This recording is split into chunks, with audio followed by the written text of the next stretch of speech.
నందమూరి నటసింహం బాలకృష్ణ వారసుడిగా నందమూరి మోక్షజ్ఞ ఎంట్రీ ఇవ్వబోతున్నటువంటి నేపథ్యంలో మోక్షజ్ఞ హీరోగా పరిచయం కాబోతున్నటువంటి చిత్రానికి నందమూరి బాలకృష్ణ గారి చిన్న కూతురు ప్రొడ్యూసర్గా మారబోతుందని, ఆ చిత్రానికి ప్రశాంత్ వర్మ డైరెక్టర్గా చేయబోతున్నారు అనేటువంటి వార్తలు ఇప్పుడు సోషల్ మీడియాలో చక్కర్లు కొడుతున్న నేపథ్యంలో ఈ అంశం మీద మనం విశ్లేషణ చేసుకుందాం. ప్రస్తుతం మనతో పాటు ఉన్నారు ప్రముఖ సినీ క్రిటిక్ దాసరి విజ్ఞాన్ గారు. విజ్ఞాన్ గారితో మాట్లాడదాం.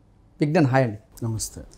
విజ్ఞాన్ గారు, బాలకృష్ణ గారి కుమారుడు హీరోగా ఆరంగేట్రం చేయబోతున్నటువంటి నేపథ్యంలో నందమూరి మోక్షజ్ఞ గారు హీరోగా చేయబోతున్నటువంటి చిత్రానికి నందమూరి బాలకృష్ణ గారి చిన్న కూతురు తేజస్వి ఆవిడ ప్రొడ్యూసర్గా చేయబోతున్నారని, ఆ చిత్రానికి డైరెక్టర్గా ప్రశాంత్ వర్మ ఉండబోతున్నారు అంటూ కొన్ని వార్తలు అయితే వస్తూ ఉన్నాయి. దీని మీద మీ విశ్లేషణ ఏంటి?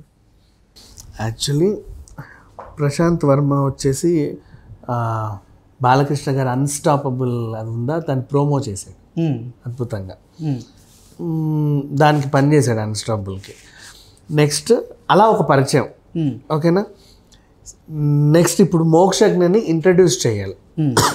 ఒక మంచి హీరోగా, లైక్ హీరోలాగా చూపించేటువంటి హీరో పర్సనాలిటీ ఉన్న డైరెక్టర్ కావాలి, young and talented. Recent Teja సజ్జాని అంత ఎత్తుకు ఎత్తాడు, బాలకృష్ణ కంటే రేంజ్కి ఎత్తాడు, పాన్ ఇండియా స్టార్ని చేశాడు. బాలకృష్ణ అంటే ఆ రేంజ్ తీసుకెళ్ళాడు, ఓ ప్రభాస్ స్థాయికి తీసుకెళ్ళాడు, అవునా. కాబట్టి అంత టాలెంట్ ఉన్న ఈ ఆయన చేతిలో పిల్లోడిని పెడితే ఎలా ఉంటుందని ఒక tick, just a tick. Next బాలయ్యని ఒక డిఫరెంట్ యాంగిల్లో చూపించినటువంటి పూరి జగన్నాథ్ ఉన్నాడు. అలాగే చిరుతనయుడు చిరుత అని చెప్పి రామ్ చరణ్ ఇంట్రడ్యూస్ చేసింది ఆయనే. బోల్డంత మందిని ఇంట్రడ్యూస్ చేశాడు. వాళ్ళందరూ కూడా మంచి మంచి స్థాయిలో ఉన్నారు. వాళ్ళు మంచి మంచి హిట్స్ ఇచ్చారు.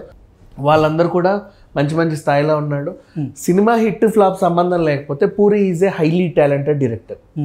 ఒకరిని ఆయన చేతిలో పెడితే బాగానే ఉంటుంది, యాక్చువల్గా బాగా చేస్తాడని అందరికీ నమ్మకం, బాలయ్య కూడా నమ్మకమే. కాబట్టి ఆయన పెడదామా అనుకున్నాడు. కాకపోతే పూరికి అనుకోకుండా ఇంకో మంచి పాన్ ఇండియా ఆఫర్ వచ్చింది. ఇప్పుడిప్పుడే పాపం లైగర్ తర్వాత ఇప్పుడిప్పుడే పాపం కొంచెం మళ్ళీ సాధారణ స్థితికి రావడానికి ట్రై చేస్తున్నాడు. అండ్ కొంచెం ఈ స్మార్ట్ సీక్వెల్ ఊరటనిస్తే ఇప్పుడు ఇంకో మంచి ప్రాజెక్ట్ చేతిలో ఉంది. సో కొంచెం టైం పట్టుద్ది, ఈ టైం సెట్ అవ్వట్లా. సరే అనుకున్నారు. నెక్స్ట్ మన పెద్ద పెద్ద భారీ డైరెక్టర్లు ఏమన్నా పెడదామా, మన బోయపాటిని పెడదామా అనుకున్నారు. బోయపాటి దగ్గర ఏంటంటే ఆయన బాలయ్య ఉంటేనే ఆయనకు పుణకాలు వస్తాయి, మిగతా హీరోలతో ఆయన సరిగ్గా తీలేడు. అండ్ ఏదో కొంచెం అదో రకంగా ఉంటాయి, మనకు కూడా అనవు. అంటే ఆ భారీతనము అతి భారీతనం, అంటే ఒక హీరోకి ఉండలేనంత భారీతనం. ఎగ్జాంపుల్ దమ్ము, వినయ విధేయ రామ, జై జానకి నాయక, స్కంద. అంటే కుర్ర హీరోలను ఆయన చేయలేరు. అదే మళ్ళీ బాలయ్య వచ్చాడు అనుకో, ఇంకో భారీ సినిమా తీస్తాడు, మళ్ళీ కోట్లు వస్తాయి దానికి. లేదా ఆయన ఇంకెవరైనా సీనియర్ హీరోలు ఎంచుకుంటే కనీసం రాజశేఖర్ గారిని ఎత్తో సినిమా తీసినా హిట్ కొడతాడు. ఆ స్థాయి మోహన్ బాబు గారితో సినిమా తీసినా హిట్ కొడతాడు. అంటే బరువైన పాత్రలు మోసే వాళ్ళు మనకు అలవాటు పడ్డోళ్ళు ఉన్నారు కదా. ఒక అన్నయ్య, మా అన్నయ్య, మనసున్న మహారాజు, అట్లా ఓ పెద్దరికం లాగా ఆయన. మోహన్ బాబు గారు ఓ పెద్దరాయుడు, రాయలసీమ రావణ చౌదరి, అట్లా. అంటే ఒక దాసరి నారాయణరావు గారు అప్పట్లో డీల్ చేసేవారు ఇట్లాంటి సబ్జెక్టులు, భారీవి. ఆ టైపు భారీతనం ఉంటే ఈయన తీయగలడు. కానీ కుర్ర హీరోలతో ఈయన రొమాన్స్ చేయించలేడు. ఆ భారీతనంలో వీళ్ళు సెట్ అయ్యి చావరు, ఇట్లా అవుతుంది. సో ఎందుకులే అనుకున్నాడు. ఇంకొంతమందిని అనుకున్నాడు, సురేందర్ రెడ్డి అని అనుకున్నాడు. ముందే కామెడీ ప్లస్ యాక్షన్ ఎందుకు, మళ్ళీ సుప్రీం లాగా అయిపోతుంది. అవంటే okay, front and frustration Supreme అంటే ఓకే, అంత అవసరం లేదు కదా. పిల్లోడిని అట్లా నిలబెట్టడానికి ఒక స్థాయికి డైరెక్టర్ కావాలి అనుకుంటే తేజ సజ్జాని నిలబెట్టిన ప్రశాంత్ వర్మ బెస్ట్ ఎగ్జాంపుల్ అయ్యాడు. పైగా ఇతనికి బాగా తెలుసు పరిచయస్తుడు.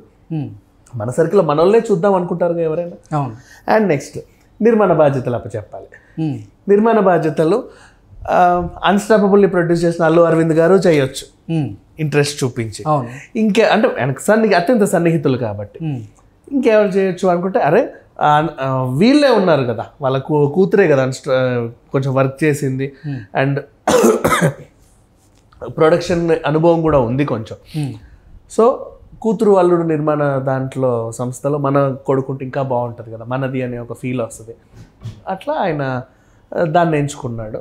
ఆ పిల్లోడిని ఎలా దిద్దాలో తనకు బాగా తెలుసు. అండ్ ఈ అబ్బాయి కూడా కొంచెం ఫ్రీగా చేస్తాడు. కొత్త సినిమా కదా, కెమెరాలో కొత్తగా ఎంత కాదనుకున్నా కొత్త సినిమా. ఇప్పుడు ఫస్ట్ వచ్చినప్పుడు అఖిలైనా అంతే, ఫస్ట్ వచ్చినప్పుడు నాగ చైతన్యనా అంతే.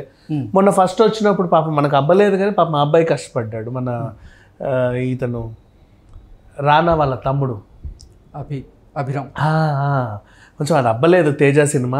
తేజ సినిమా అంటే ఎక్కువ డైలాగులు, ఎక్కువ యాక్షన్ సీక్వెన్స్లు ఉంటాయి.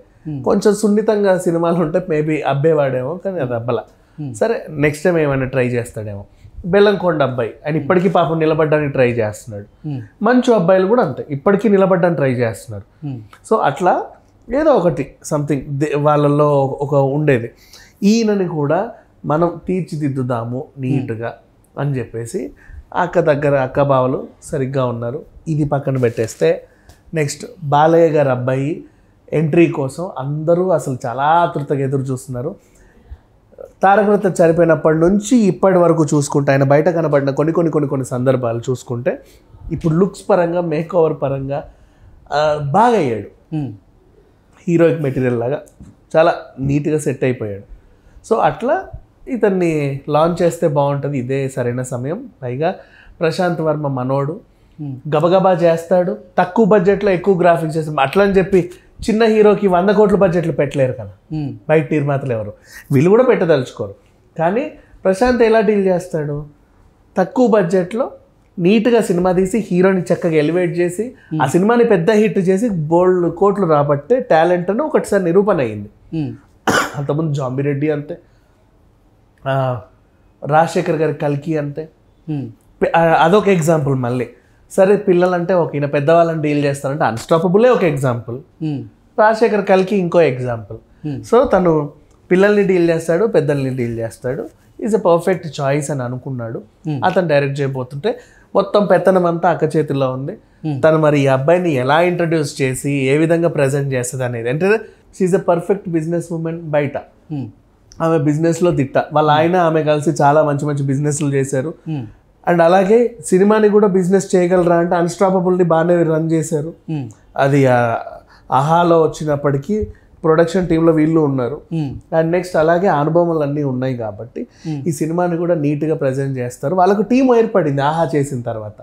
ఓ ఎడిటర్, ఒక మేనేజర్, ఒక వాళ్ళు, ఒక వీళ్ళు, పర్ఫెక్ట్ కెమెరా పర్సన్స్, వీళ్ళందరూ ఏర్పడ్డారు. కాబట్టి ఆ టీం అంతా కలిసి ఇప్పుడు ఒక సినిమా చేద్దాం అనుకుంటున్నారు.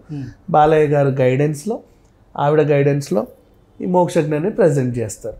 ఈ విధంగా మేబీ ఆ సినిమా ఇప్పుడు షూట్ అవుతే, ప్రశాంత్ కూడా బిజీగానే ఉన్నాడు అఫ్ కోర్స్, కానీ వీళ్ళని త్వరగా తను చేయగలిగిన నెక్స్ట్ ఇయర్ సంక్రాంతి కంటే రాడలే కానీ సమ్మర్లో మనం చూడొచ్చాము రిలీజ్.